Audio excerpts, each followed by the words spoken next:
반갑습니다. 오늘 거룩한 주일, 4월의 마지막 주일, 그리고 부활절 셋째 주일에 하나님을 예배하고 찬양하는 우리 모두에게 예수 그리스도 우리 주님의 은혜와 평화, 기쁨이 그리고 안식이 충만하시기를 간절히 기원합니다. 아멘. 부부들에게 물었습니다. 다시 태어나도 지금의 남편 그리고 지금 아내와 그 아내를 다시 선택하겠는가? 그렇게 질문했을 때에 상당수의 사람들이 아니요 라고 대답했다고 해요. 지금의 배우자가 밉고 싫다라기보다는 똑같은 사람과의 삶을 반복하기 싫다는 뜻일 것입니다. 질문을 바꿔보겠습니다. 한평생의 삶을 끝내고 다시 인간으로 태어나서 살고 싶으십니까? 이런 질문을 하면 어떤 대답을 하시겠습니까? 예상외로 적지 않은 사람들이 다시 이렇게 인간으로 태어나서 사는 거 원치 않을 것이라 그런 예상을 우리가 할 수가 있는 거죠. 인간의 삶이라고 하는 것이 재미없어서라기보다는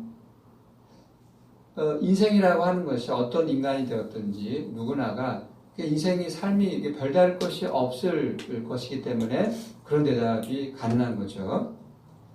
또 다른 질문을 드려보겠습니다. 세상에서 영원히 죽지 않는다는 선택권이 주어졌다면 어떻게 하시겠습니까? 이 땅에서 영원히 살 수 있다면 영원히 사시겠습니까? 그런 선택권이 주어졌다면? 처음에는 영원히 사는 거 좋으니까 그런 선택을 할 수 있겠습니다만은, 그냥 조금만 더 생각해 본다면, 영원히 사는 거, 이거 얼마나 지루하겠습니까? 그렇게 선택하지 않을 것 같습니다.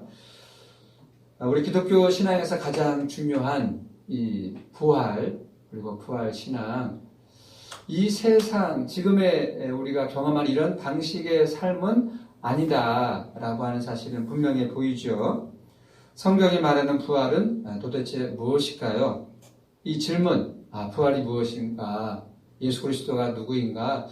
이거는 이제 끝난 질문이 아닙니다. 우리가 이 땅에서 살아가는 한, 또 인류가 이 땅에 존재하는 한, 기독교인이라면, 기독교 신앙을 갖고 있다면 늘 생각해야 할, 부활이 무엇인가? 예수님이 부활하셨다라고 하는데 그 부활의 실체가 무엇인가?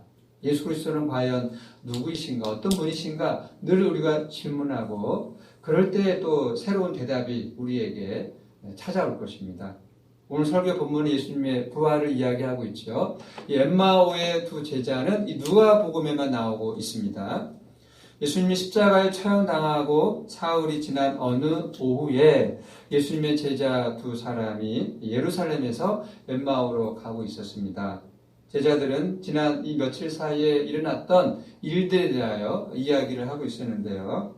특별히 예수님의 죽음과 관련해서 제자들 사이에 이상한 이야기들이 오고 가고 있는 거죠. 그 이야기가 이제 오늘 설교 본문 앞단락에 나와 있습니다. 누가복음 24장 1절로 12절에 있는 거죠. 예수님께서는 이제 십자가에 처형당하고 묻히신 날이 금요일이었어요. 이 안식일 규정 때문에 미처 예수님의 시신을 이렇게 수습하지 못했기 때문에 그 안식일 첫날 이른 아침에 이 평소에 예수님을 따라다닌 여자들이 예수님의 시신을 이렇게 좀 수습하고 향을 이렇게 하기 위해서 찾아갔는데 예수님의 시신은 찾지 못하고 대신 천사들로부터 예수님께서 살아나셨고 베드로에게 나타나셨다라는 이런 이야기들을 이제 듣게 된 거죠. 그 여자들의 이제 목격담을 11 사도와 다른 제자들에게 이제 전한 것인데, 이런 이야기들이 이제 오고 갔다는 것을 이 엠마오의 두 제자들도 들어서 알고 있었고요. 이제 그런 이야기들, 이런 이야기, 저런 이야기를 주고받으면서 가고 있었던 거죠. 엠마오를 향해서. 그렇게 가고 있었는데 어떤 순간에 이제 어떤 낯선 사람이 이제 끼어든 겁니다. 부활의 예수님이죠. 두 제자는 며칠 사이에 이제 벌어진 일들로 인해서 정신이 없었던 모양인지 예수님을 알아보지 못했다고 합니다. 예수님과 두 제자 사이에 대화가 이어집니다. 제자들은 자신들이 들은 이 빈 무덤에 관한 이야기들을 예수님에게 전해 드렸고요. 그리고 예수님은 이 제자들에게 그리스도의 고난과 부활에 관한 선지자들의 견해를 들려주었습니다. 예수님의 이야기가 25절과 26절에 이렇게 전하고 있습니다. 미련하고 선지자들이 말한 모든 것을 마음에 더디 믿는 자들이여, 그리스도가 이런 고난을 받고 자기의 영광에 들어가야 할 것이 아니냐. 예수님은 이어서 모세와 여러 선지자들의 글들과 그리고 성경의 내용들을 근거로 해서 부활의 확실성을 두 제자에게 설명합니다. 서로 대화하다 보니 어느덧 목적지인 엠마오에 이르게 되었고요. 예수님은 보니까 더 길을 가고자 하는 그런 느낌을 받았는데 제자들은 날도 저물고 하니 여기에서 하룻밤 머물다가 다음날 길을 떠나는 것이 좋겠다고 예수님을 붙들었습니다.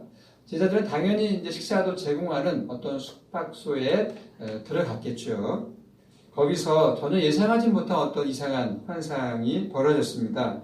오늘 이야기의 핵심이고 또 클라이막스입니다. 30절과 31절의 말씀을 제가 읽어드리겠습니다. 그들과 함께 음식 잡수실 때에 떡을 가지사 축사하시고 떼어 그들에게 주시니 그들의 눈이 밝아져 그인 줄 알아보더니 예수는 그들에게 보이지 아니하시는지라. 깜짝 놀란 이 두 제자가 오던 길을 다시 되돌아갑니다. 그 제자들이 모여있는 예루살렘 한 장소에 가서 자신들이 목격한 경험담을 이제 이야기하는 거죠. 예수님이 이게 자신들이 예수님을 보았다는 거죠. 근데 그 예루살렘에 모여있었던 제자들도 이야기하고 있는 내용이 무엇입니까? 예수님이 살아나셔서 베드로에게 나타나셨다라고 하는 이런 이야기들을 하고 있었다는 거죠. 두 제자도 그들에게 그들의 경험담을 이야기했습니다. 이 엠마오의 두 제자가 그리고 경험했던 그들에게 일어났던 이 사건의 실체는 무엇일까요? 우리는 그 사건의 실체를 정확하게 그리고 확실하게 알 수는 없지요. 여기서 이제 이런 질문이 가능합니다. 성경 읽어보니까 예수님께서 부활하셨고 예수님의 두 제자에게 나타나셨다. 예수님 부활하셨다. 그 이야기 아니냐. 그게 확실한 것이지 확실하지 않다라고 이야기하느냐. 목사님의 믿음이 부족한 것 아니냐. 이제 그런 질문이 가능합니다. 이 사건의 실체, 이 엠마오의 두 제자가 경험한 이 사건의 실체가 무엇인지 제가 정확하게 또 확실하게 알지 못한다라고 말씀드리는 이유는 예수님의 부활 자체가 믿을 수 없다거나 제가 예수님의 부활을 믿지 않는다라는 그런 이야기가 아니라 세상이 말하는 실증적인 방식으로는 예수님의 부활을 이해하기가 어렵다, 이해할 수 없다는 겁니다. 실증적인 방식. 예배당에 많은 물건들이 있잖아요. 피아노도 있고 기타도 있고 여러 악기들이 있는데 이 피아노도 누가 이렇게 옮기지 않는 이상 계속 여기 있을 것입니다. 이게 실증적인 방식이거든요. 우리는 보고 이렇게 손으로 만지고 눈으로 확인하고 이런 방식으로 우리가 경험하고 인식하고 세상이 그렇게 이제 돌아가고 있잖아요. 그런데 예수님의 부활은 이런 실증적인 방식으로는 설명이 불가능한 사건이거든요. 왜냐하면 신학적으로 이야기할 때 예수님의 부활 사건은 유일해적인 사건이다. 과학이라고 하는 것은 반복적으로 일어나는 어떤 현상을 검증하고 어떤 원리를 이렇게 밝히는 게 과학이잖아요. 그런데 그런 과학으로 예수님의 부활 사건을 설명하거나 또 이렇게 증명하는 게 어려운 거는 그게 역사적으로 이게 유일해적으로 단 한 번밖에 일어난 사건이기 때문에 이건 어떻게 검증도 불가능하고 증명도 불가능한 겁니다. 오늘 설교 본문의 핵심 구절이라고 한다면 30절과 31절이에요. 그게 클라이막스입니다. 31절을 다시 한번 기억을 해보십시오. 제자들의 눈이 밝아져서 예수님을 알아보게 되었는데, 근데 또 예수님은 보이지 않게 되었다라고 이야기를 하고 있잖아요. 제자들이 예수님을 알아본 시점과 예수님이 보이지 않게 된 그 시점, 그 시차가 어느 정도 될까요? 아마 뭐 길지는 않았을 것으로 우리가 추정해 볼 수는 있죠. 제자들은 이 앞에 이제 길 위에서 예수님과 만나고 대화를 하는 중에는 예수님을 알아보지 못했죠. 그때 눈이 밝아지지 않았기 때문에. 그러나 이 숙소에 들어와서 예수님께서 떡을 가지고 제자들에게 떼어줄 때에 제자들의 눈이 밝아져서 예수님을 알아보게 되었다라고 하잖아요. 예수님의 부활이 어떤 현상인지 우리는 확실하게 설명할 수 있을까요? 이 오늘 설교 본문만을 가지고 예수님의 부활은 이것이다라고 우리가 확실하게 설명할 수 있을까요? 이 질문에 우리가 대답을 하기 위해서는 본다라고 하는 것이 무엇을 가리키는지 우리가 생각을 해 보아야 합니다. 31절은 제자들의 눈이 밝아져서 부활의 예수님을 알아보게 되었다라고 합니다. 보기 위해서는요, 눈이 밝아야 합니다. 보기 위해서는 눈이 밝아야 하는데, 그렇다고 해서 시력이 좋아져야 된다라고 이해하시면 안 됩니다. 시력이 아무리 좋아도 궁극적인 대상을 볼 수 있는 것이 아닙니다. 여기서 눈이 밝아졌다는 말은 우리가 피아노를 보듯이 피아노를 보는 것처럼 그렇게 보는 게 아니죠. 우리의 눈이 밝아져서 뭐 피아노를 보는데 뭐 저 미세한 먼지까지 우리가 볼 수 있는 어떤 시력이 좋아지는 그런 게 아니죠. 피아노 어떤 사물 우리가 하나 볼 때에 겉모습, 뭐 색깔, 그것만 본다는 것은 그냥 보는 거죠. 그러나 눈이 밝아져서 볼 때에 저 피아노라고 하는 그 사물, 존재 자체의 어떤 깊이를 들여다 볼 수 있는 것이 눈이 밝아져야 볼 수 있는 것입니다. 생텍쥐페리의 그 어린 왕자의 그런 앞부분에 그런 이야기가 나오잖아요. 그림을 그렸어요.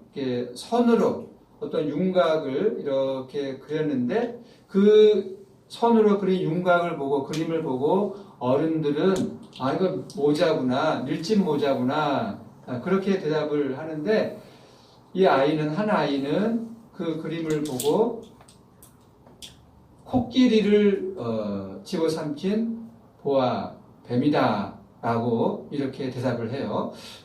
똑같은 이 선으로 된 그림을 보는데도 어른은 밀짚 모자구나 단순하게 그렇게 보는 거죠. 그러나 아이는 그 뱀이 코끼리, 그 어마어마한 코끼리를 집어삼킨 그거다라고 이렇게 이야기를 하고 있어요.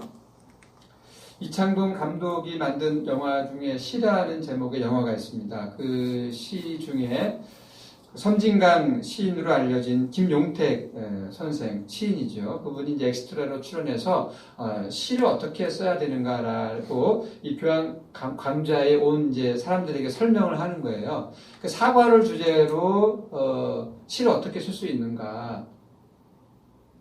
좀 사과를 이제 일단 보아야 되겠죠. 근데 단순히 사과의 그 모양, 둥그렇고, 또 색깔, 빨갛고, 그리고 맛은 뭐 먹어보았으니까 알겠죠. 뭐 시큼하기도 하고, 그런 달기도 한 그런 모양이나 색깔이나 맛만 보고서는 단순히 보는 거죠. 그렇게 보고서는 시를 쓸 수가 없다는 거예요.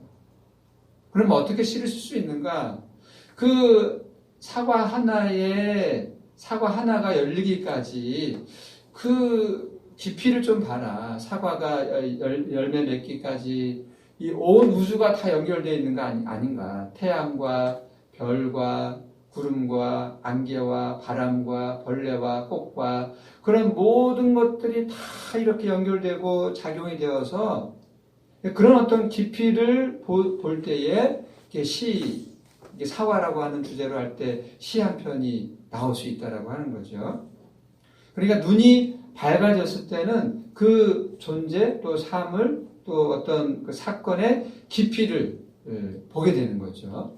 겉으로만 보는 것이 아니라 엠마오를 향하던 이 두 제자, 다행히 눈이 밝아져서 예수님을 알아보게 되었다고 합니다. 그런데 또 순식간에 예수님은 그들에게 보이지 않게 되었다라고 하죠. 그러니까 부활의 예수님은 단순하게 보인다, 보이지 않는다, 그런 차원의 존재가 아니라는 거죠. 우리가 이제 성령에 대한 이야기를 합니다만은 성령과 같이 생각을 하면 됩니다. 성령은 어떤 분이십니까? 성령, 이 보이기도 하고 보이지 않기도 하죠. 그래서 성령을 우리가 바람과 같다고도 하는데, 바람은 눈에 보이지 않지만은 어떤 상황이 되면 또 보이기도 하잖아요. 그 바람의 힘이라든가 바람이 이 힘을 바람이 작용할 때 또 흔들린다든가 그런 것들을 느낄 수가 있는 거잖아요. 그래서 이게 눈이 밝아진다라고 하는 거, 다른 말로 이야기하면 영혼이 살아있다라고 하는 것인데, 영혼이 살아있는 사람은 일자무식 촌부라고 하더라도 이 바람을 정말 생생하게 느끼며 살아가지만, 영혼이 잠들어 있고 영혼이 메말라 있는 사람은 아무리 물리학자이고 박사학위라고 하더라도 이 바람을 느끼지 못하고 바람과 무관하게 살아간다는 거죠. 부활도 이와 같습니다. 부활의 예수님은 우리에게 보이는 방식으로 나타나기도 하지만 보이지 않는 방식으로도 함께합니다. 그러니까 일반 사람들은 보통 보는 것, 듣는 것, 맛을 볼 수 있는 것, 느낄 수 있는 것, 그것들만 다 확실한 거야, 그것들만 믿을 수 있는 거야 라고 생각을 한다면, 보이는 것만 확실한 것이고 참된 것이라고 생각하는 사람이라면 부활의 예수님을 만날 수 있겠습니까? 경험할 수 있겠습니까? 경험할 수 없는 거죠. 예수님이 부활했다는 말이냐 아니라는 말이냐, 똑부러지게 말해보아라, 그렇게 좀 이렇게 어렵게 이야기하느냐 생각하는 분들이 있을지 모르겠습니다. 예수님의 부활만이 아니라 모든 것들이, 이 세상에서 일어나는 모든 것들이 그 누구라도 똑부러지게 이야기할 수 있는 것이 과연 무엇이 있을까요? 사실은 아무것도 없습니다. 우리가 어떤 개념에 대하여 어떤 이야기를 하고 합니다만은 이게 똑부러지게 정확하게 이야기할 수 없습니다. 왜냐하면 인간은 하나님이 창조하신 이 세계 안에 들어와 있기 때문에 세상과 사물의 궁극적인 실체를 마주할 수 없기 때문입니다. 그래서 어떤 철학자가 이런 화두를 던졌다고 해요. 물고기들에게 물이 보일까요? 물고기는 이미 그 바다 물 속에 들어가 있기 때문에 그 물을 모릅니다. 우리가 이 세계 안에 들어와 있기 때문에 우리는 이 세계의 어떤 실체를 볼 수 없는 거죠. 우리는 부활하신 예수님에게 가까이 갈 뿐이지 그 예수님의 부활 현상이 무엇인지 이거다 저거다 우리가 다양하게 이야기는 할 수는 있지만은 정확하게 이것이 부활이다라고 이야기할 수가 없습니다. 뛰어난 영성가도 그렇고요, 위대한 신학자도 그렇고 마찬가지입니다. 그렇다고 오해는 마십시오. 기독교 신앙이 그렇게 강조하고 중요하게 여기는 그 부활 신앙, 부활 현상이 확실하지 않다, 아니면 그 부활 신앙 믿을 수 없다, 그런 이야기를 하고 있는 게 아니에요. 그러니까 하나님이 창조하신 이 창조, 세계를 창조하셨다라고 하는데 창조도 비밀이거든요. 하나님의 창조가 다 드러난 게 아닙니다. 그래서 창조의 비밀이라고 이야기하고, 예수님의 이 부활도 완전히 이렇게 드러난 게 아닙니다. 그래서 부활도 신비라고, 비밀이라고 이야기합니다. 예수 그리스도도 비밀이죠. 그러니까 어떻게 보면 다 비밀이라고 이야기할 수 있습니다. 우리 인간 자체도 이게 들여다보면 얼마나 수수께끼 같은 것들이 얼마나 많이 있습니까? 창조의 비밀, 부활의 비밀, 이것은 종말이 와야만 다 나타나고 알 수 있다라고 하는 거죠. 종말이 오기 전까지는 정말 거울을 보듯이 희미한 겁니다. 희미하다라고 해서 확실하지 않다라고 하는 것이 아니라 예수님의 부활은 확실한 것인데 진리이고 그런 것인데 그것을 우리가 경험하고 알아감이 있어서는 좀 부분적이다라고 하는 거죠. 온전하게 알기 위해서는 종말이 와야 합니다. 이런 종말론적 인식을 전제하고 그러면 우리가 설교 본문을 읽었는데 그러면 우리의 최선은 무엇인가? 그 엠마오의 제자들이 경험한 예수님의 부활 그리고 그들의 진술 거기에 우리가 가까이 가는 것이 최선인 겁니다. 그들이 과연 무엇을 경험했는가?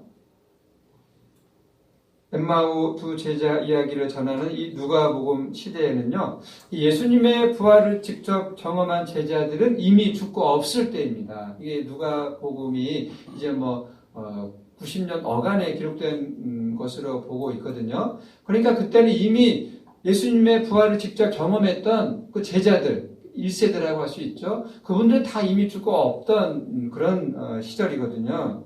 아무도 예수님의 부활을 직접 경험할 수 없습니다. 누가복음 공동체에 속한 사람들은 자신들의 예수 부활 경험을 자신들의 언어로 진술해야만 했습니다. 그 내용이 오늘 설교 본문입니다. 엠마오의 두 제자가 눈이 밝아져서 예수님을 알아보게 된 계기가 무엇입니까? 어떤 때에 눈이 밝아지게 되었고 예수님을 알아보게 되었습니까? 그것은 예수님께서 제자들에게 떡을 축사하고 떼어줄 때, 그때였습니다. 그래서 제자들이 예루살렘으로 돌아가서 11사도와 다른 제자들에게 이걸 이야기한 거죠. 두 사람도 길에서 된 일과 예수께서 떡을 떼심으로 자기들에게 알려지신 것을 말하였다. 떡을 떼실 때에 눈이 밝아졌고 예수님을 알아보게 되었다. 부활의 예수님을 만났다. 그런 이야기입니다. 떡을 가지고 축사하고 떼어 주었다. 이런 표현 복음서에 우리가 많이 읽을 수 있습니다. 복음서에 여러 번 나오죠. 네 복음서에 다 나오는 이 오병이어 사건 때에도 같은 표현이 나옵니다. 마태복음 14장 19절은 이렇습니다. 떡 5개와 물고기 2마리를 가지사 하늘을 우러러 축사하시고 떡을 떼어 제자들에게 주심에 제자들이 무리에게 주었다라고 해요. 그리고 예수님의 6월절 만찬 있잖아요. 십자가 죽음을 앞두고 마지막으로 6월절 만찬을 제자들과 함께 먹을 때에 이런 표현이 있습니다. 예수께서 떡을 가지사 축복하시고 떼어 제자들에게 주시며 그러니까 예수님과 그의 제자들이 살아있을 때 마지막으로 했던 그 6월절 만찬 그 이야기와 초기 기독교 이제 예수님께서 죽으시고 부활하신 그 이후에 교회로 모여서 그들이 모일 때 예배드리고 또 무엇을 했습니까? 이렇게 성찬 예식을 한 거죠. 떡을 떼고 이 잔을 받으면서 성찬식을 거행했습니다. 그러니까 6월절 만찬의 사건과 성찬 예식의 사건이 이렇게 하나로 모아지게 된 거죠. 그게 오늘 설교 본문입니다. 누가복음 공동체에 속한 기독교인들은 이 성찬 예식을 통해서 부활의 예수님을 만나고 경험한 거죠. 궁극적인 생명 경험이 성찬 예식에서 일어나게 되었다는 것입니다. 이게 성찬 예식의 예배와 같은 의미거든요. 예배를 통해서 성찬 예식을 통해서 이 누가복음에 속한 공동체의 기독교인들은 부활의 예수님의 부활을 경험한 것입니다. 우리는 어떻습니까? 주일마다 이렇게 예배를 드리고 또 교회마다 다릅니다만은 한 달에 한 번 또는 분기별에 한 번씩 이렇게 성찬 예식을 갖잖아요. 그리고 예배를 드리고 성찬 예식을 했는데도 내가 부활의 예수님을 만났다라고는 생각을 안 해봤는데 이런 생각을 하시는 분들이 있을 수 있습니다. 그렇다면 예배도 참석하고 성찬 예식도 참여했는데 부활의 예수님을 만나지 못했다면 내 신앙에 무슨 문제가 있는 것 아닌가 그런 생각도 할 수가 있어요. 여기서 핵심 눈이 밝아졌다는 거예요. 눈이 밝아졌다라고 하는 것이 무엇인지를 알아야 오늘 설교 본문이 바르게 이해될 것 같습니다. 이게 눈이 어두울 때는요, 예수님이 곁에 있었는데도 알아보지 못했지만 눈이 밝아졌을 때에 그때 예수님을 알아보게 되잖아요. 눈이 밝아지려면은요, 성찬 예식과 연관해서 우리가 두 가지 사실을 우리가 알고 있어야 합니다. 그때 눈이 밝아진다는 게 이런 의미구나 알 수 있습니다. 성찬 예식은 두 가지 차원이 있습니다. 하나는 수직적인 차원이 있고요, 또 수평적인 차원이 있습니다. 수직적인 차원에서 우리가 교회가 성찬 예식을 베풀고 성찬 예식을 받을 때의 그 중요한 의미는 이것이죠. 세례도 마찬가지이고 성찬 예식도 마찬가지인데 예수님과 하나가 되는 사건입니다. 떡을 받고 잔을 받으면서 이 잔을 예수님의 몸과 예수님의 피로 우리가 받지 않습니까? 예수님을 우리가 받아들이는 거죠. 나의 그리스도로, 나의 하나님으로 인정하고 믿는 그것이 세례를 받고 성찬 예식을 받는 것입니다. 그래서 그 예식을 통해서 예수님과 우리가 하나가 되는 거죠. 이게 눈이 밝아지는 겁니다. 예수님을 받아들임으로써 우리는 예수님의 삶, 예수님의 말씀, 그분의 가르침, 그분의 십자가, 그분의 부활을 참된 구원의 현실로 받아들이는 거죠. 그런 방식으로 예수님은 우리와 함께 하십니다. 예수님이 우리와 함께 하신다라고 하는 것은 예수님이 살아 계시기 때문에 가능한 거죠. 예수님이 죽어 있는 분이라면 그게 어떻게 우리와 함께 함이 가능하겠습니까? 살아 계시기 때문에, 살아 있는 자로 존재하시기 때문에 우리와 함께 할 수 있는 거죠.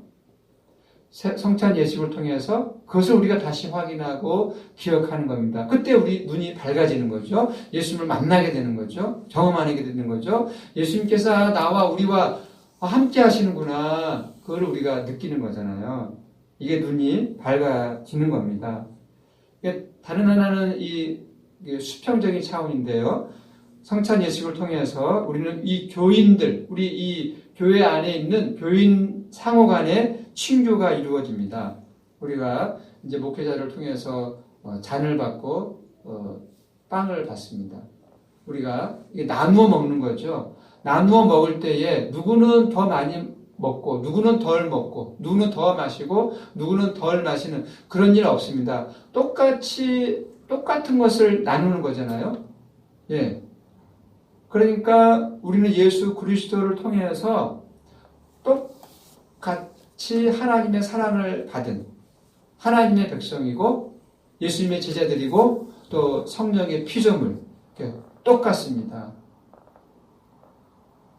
그게 이제 그래서 우리가 예수 그리스도 안에서 한 형제요 자매다라고 부르는 이유가 우리가 하나님 안에서 예수 그리스도 안에서 하나가 되었기 때문에 그래서 친교가 가능한 것이죠. 물론 인간적으로 보면 다른 것들이 많죠. 사회적 지위도 다르고 가진 것도 다르고 배운 것도 차이가 있고 성격도 다르고 또 이렇게 같이 있다 보면 미운 것도 이렇게 보이고 단점도 보이고 다른 것이 많이 있지만 그러나 그것들이 극복될 수 있는 이유는 예수 그리스도 안에서 예수님을 우리가 믿음으로 한 하나님의 백성, 예수님의 제자, 성령의 피조물이 되었기 때문에 그것이 너무나 놀랍고 크기 때문에 우리 안에 있는 작은 그런 다양성들은 극복할 수가 있는 것입니다. 이게 바로 눈이 밝아지는 거죠.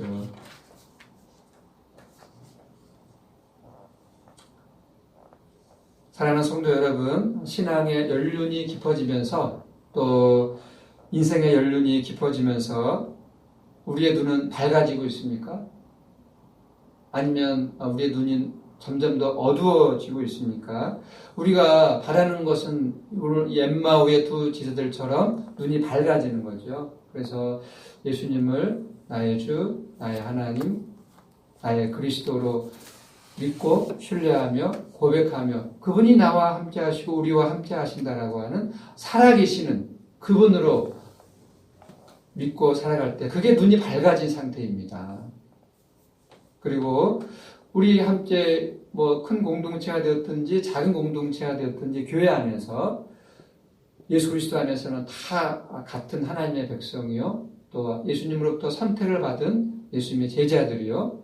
예, 성령의 피조물입니다. 성령께서 함께하시고 인도하시기 때문이죠. 이게 눈이 밝아지니까 우리가 얼마나 놀라운 이 복음의 진리 안에서 우리가 거하고 있다는 사실을 알게 됩니까? 우리는 눈이 밝아진 사람들입니다. 날마다 이 부활의 예수님과 함께 동행하며 그 부활의 예수님을 고백하며 또 전하며 살아가시는 우리 모두의 삶이 되기를 간절히 바랍니다. 아멘. 기도하겠습니다. 하나님 감사합니다. 오늘 누가복음 24장에 기록되어 있는 엠마오의 두 제자들의 부활하신 예수님에 대한 경험 그리고 그들의 이야기를 전해 들었습니다. 그들의 눈이 밝아졌기에 예수님을 알아보게 된 것처럼 성령의 역사를 통해서 우리의 눈도 밝아졌습니다. 부활하신 예수님을 보게 되었고 알게 되었고 믿게 되었고 또 그분의 말씀 또 믿게 되었고 알게 되었습니다. 눈이 밝아진 주님의 제자들로서 또 성령이 함께 하시는 성령의 인도함을 받고 있는 그리스도인으로서 우리가 얼마나 복된 사람들인지를 다시 한번 깨닫게 되었으니 우리가 이 세상 속에서 그리스도인으로서 주님의 제자로서 담대하게 살아갈 수 있도록 역사하여 주옵소서. 예수님의 이름으로 기도드립니다. 아멘.